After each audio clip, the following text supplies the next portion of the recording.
Hello and welcome to News in Depth here on TVP World with me, Ashim Kumar. Ukraine is facing one of its toughest winters since the full-scale invasion began 4 years ago.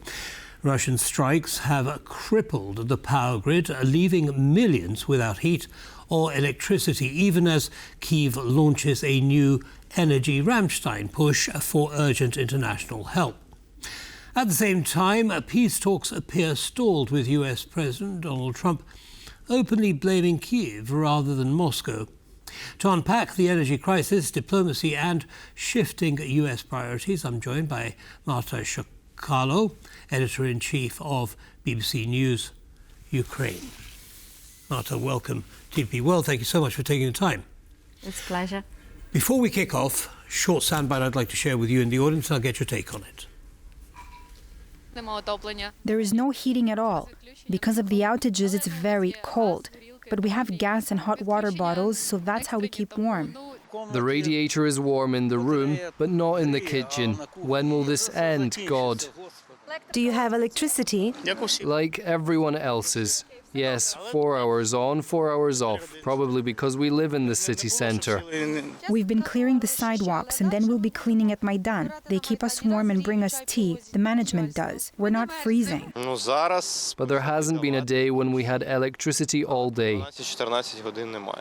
If there's no electricity, then there's no heating at home. So unfortunately, it's cold. We have electricity for about 3 to 4 hours a day. I don't stay at home. It's very cold there. And how do you cope? What do you do to keep warm? I usually go to a cafe. It's warm there. Or, for example, I use a hot water bottle at home. We dress warmly and use blankets. So difficult to imagine what these people are going through. Give us an idea of the scope of the problem. In other words, is it only parts of Ukraine that are being affected? Is it the whole country? And how are people coping? What are they doing? I think I would say the whole country is affected, but some parts are really bad. So at the moment, this is Kyiv, capital city, which is unusual. And you earlier said that it's the worst winter since full-scale invasion. I would say this is the worst winter in the whole Ukraine history since 1991. We never ever had winters like this. First of all, it's very cold. Like we haven't had such cold winter, I don't know, for years. I can't remember when was the last time when we had this really cold. So at the moment in Kyiv, it's like minus 17, up to minus 20 at night. And then during the day, it's around minus 13. So it's really, really cold. And well, I have a feeling, I'm not there, but all my family live in Kyiv. And for example, we had plans, personal plans to go. My son was going to Kyiv for his winter holidays to see his father. We need to cancel everything because he rang me and said, well, it's plus 11 indoors in my flat. And it's really, I don't know what to do because they haven't had heating for like 3 days. Then sort of it came back, but then no electricity. So it's really, really tough. Many people are leaving Kyiv and going somewhere else. I can speak on behalf of my colleagues. So we have big team in Kyiv, but many people said they would go to Lviv. So western part of Ukraine at the moment looks a bit more, slightly better, but it doesn't mean it's good. I mean, people in Lviv, for example, they don't have electricity for like 10, 12 hours again. But they have heating at least. So. Well, it's so difficult to imagine having to do without electricity, or even when you get it for 3 hours on each day. So I mean, heating aside, you think about the cooking, you think about working. Your computers don't work. I mean, So everything is at a standstill. How is the government coping with this? Clearly, it's a huge issue. The infrastructure has been most heavily attacked this year than before. Yeah. Well, we've never had anything like this before, and I would say usually in such situation people would blame government. Oh, they haven't done enough. There is some criticism like that from people, like, oh, why we are in the fourth year of war, why we're not prepared better than that. But to be honest, it's really hard to imagine how you can prepare when these massive strikes are happening. Like they send in like hundreds of drones at the one time, and they hit everything that they can. And I don't think there is a government in the world that can cope with that. And I think our actually infrastructure and all those services that are actually repairing it probably are doing like impossible. Those people who are repairing all these facilities, electricity and the heating, they work really 24/7. I don't really know how those people survive, because they can't sleep. They have so much work going on. And it looks like in the last maybe 2 days, sort of the reaction of the government is becoming more they're becoming more vocal about asking for more help from outside, doing something else. There is some, criticism inside Ukraine between Zelensky, Klitschko, the mayor of Kyiv, blaming each other, haven't done enough. But overall, I would say the main object of criticism is, of course, Russia, who is doing this to people. Yeah. And I wouldn't say people are... So the main anger is about Russian who are doing that, not about Ukrainian government who are trying their best.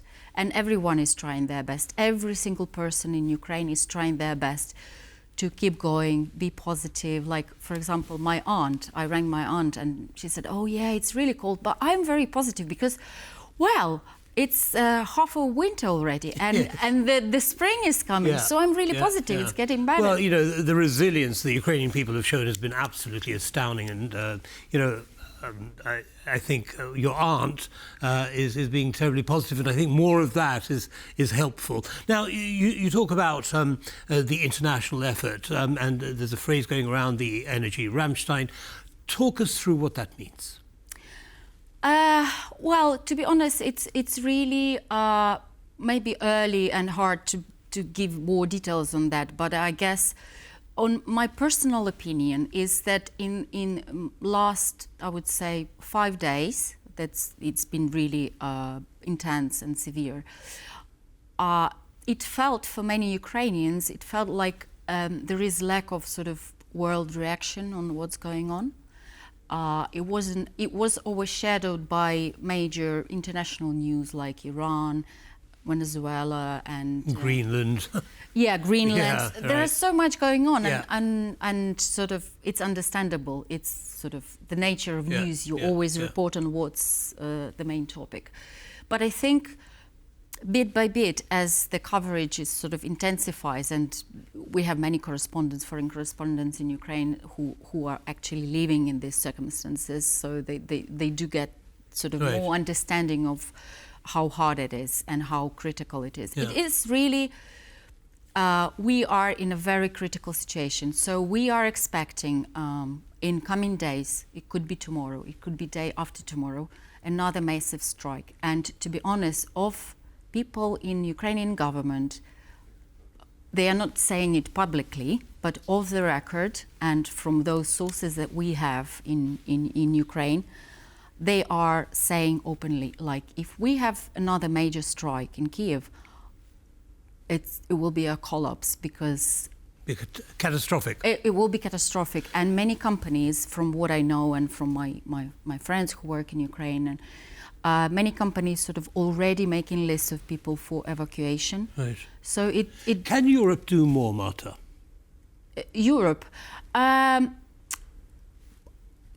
The honest answer, I think, yes. What would you like to see them do? I mean, the UK has pledged $27 million. Yeah, I think, to be honest, I think now Europe is doing as much as it can, actually. Probably we actually surviving thanks to our people's resilience, but also thanks to the money that we've been given by European countries. We wouldn't be able to survive without this help, so we're already getting a lot. But I don't know,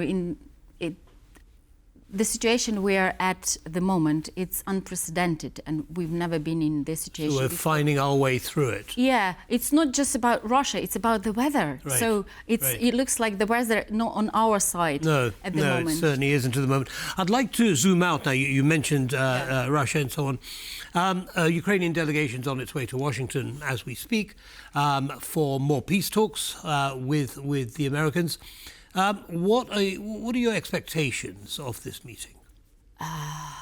So we have so many meetings like this before.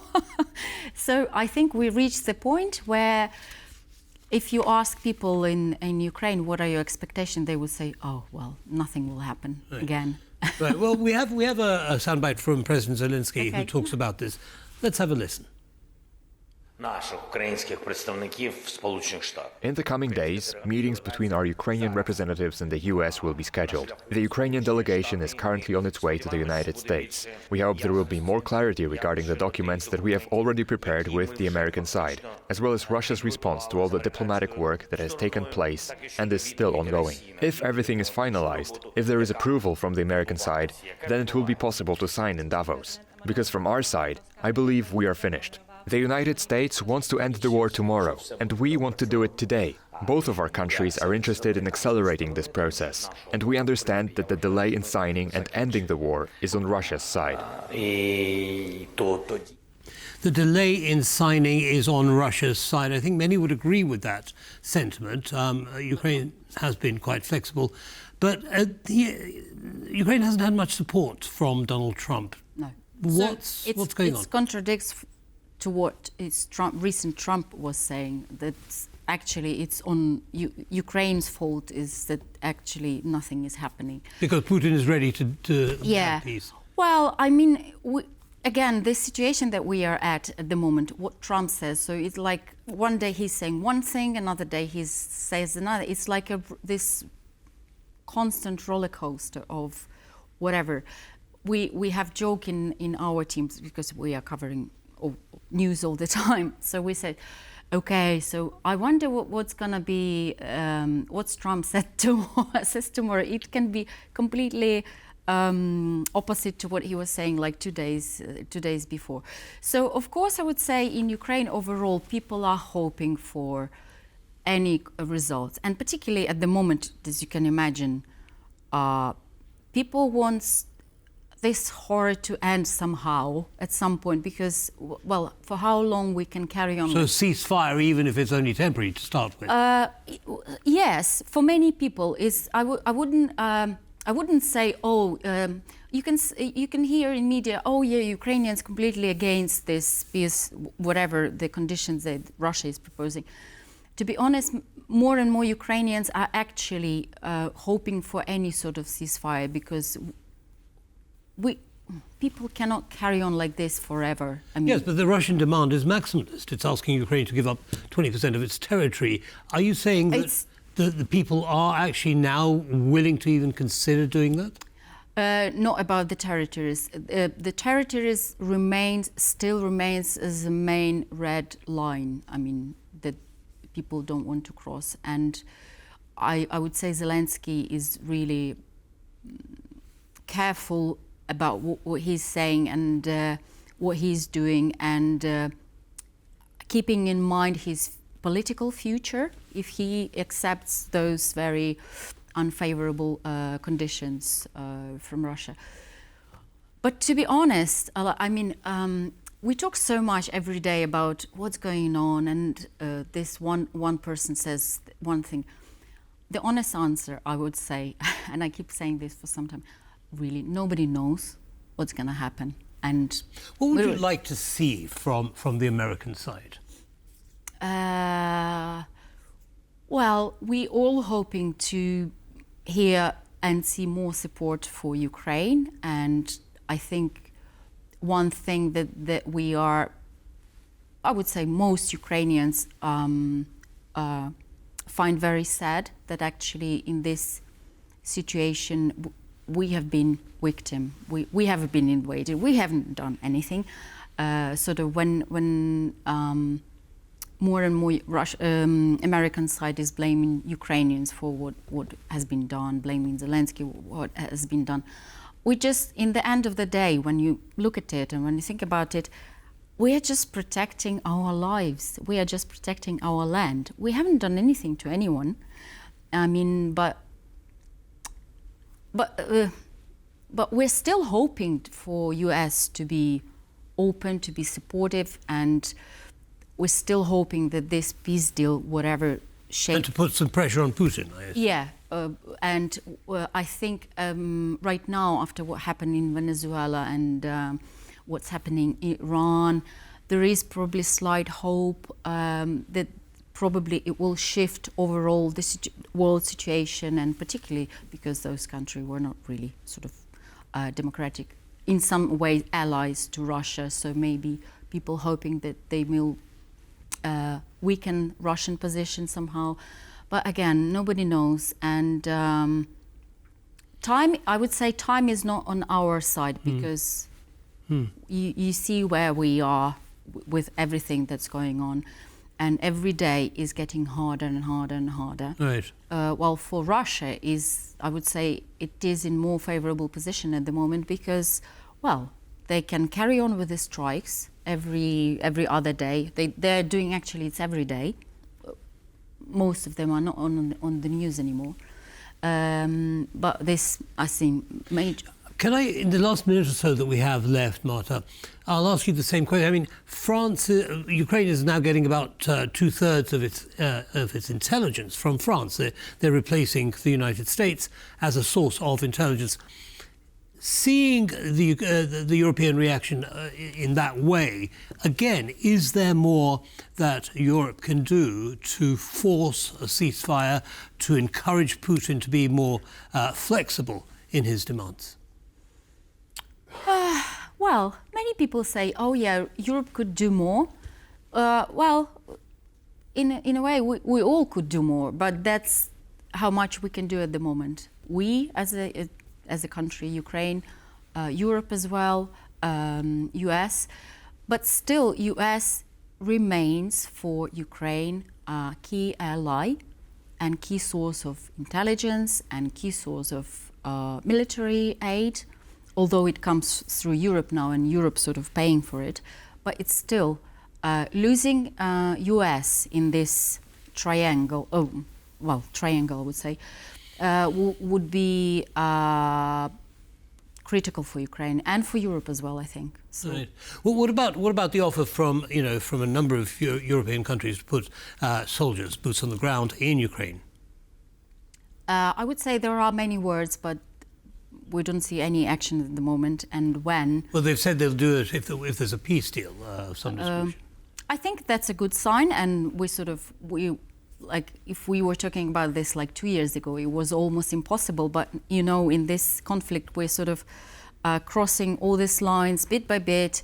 We're getting the equipment that we didn't think we would get, but occasionally, it's sort of the conflict is evolving, and we are getting. I think Europe doesn't have much choice really than to help Ukraine. And step in the breach. Yeah. Marta Shokalo, thank you so much for coming along and sharing your analysis with our audience. Thank you. Have a good evening. Yeah, thank you. Oh, that was quick. And that brings us to the end of this episode of News in Depth. Don't go away, lots more coming up. Goodbye.